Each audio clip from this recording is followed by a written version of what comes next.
Thanks, Mr. Buzz. Hello, Bethel family. Want to welcome you to Front Porch Friday here at the Carols in Orlando.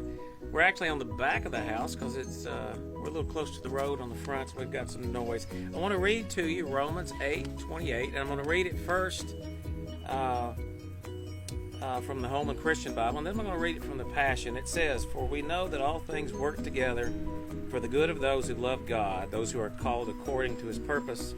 For those He foreknew, He also predestined to be conformed to the image of His Son, so that He would be the firstborn among many brothers. And those He predestined, He also called. And those that He called, He also justified.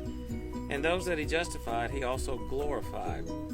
Now, in the Passion, it's a little bit different, but it's beautiful. It says, "So we're convinced that every detail of our lives is continually woven together to fit into God's perfect plan of bringing good into our lives, for we are His lovers who have been called to fulfill His designed purpose.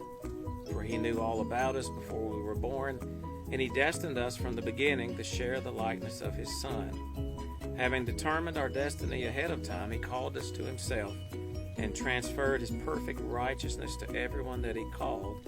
So what does all this mean? If God is determined to stand with us, tell me, who then could ever stand against us? For God has proved His love by giving us His greatest treasure, the gift of His Son. And since God freely offered Him up as a sacrifice for us all, He certainly won't withhold from us anything else that He has to give. I think in all this we need to remember that God is ultimately good. There is no evil in Him, and that He uses circumstances in our life to teach us things, to tell us things, to display more of Himself.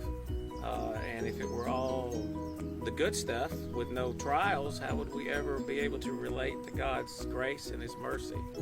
I think that's important today. We need to remember that God uses the things that happen to us day in and day out to make us more into the image of Christ and to glorify Himself.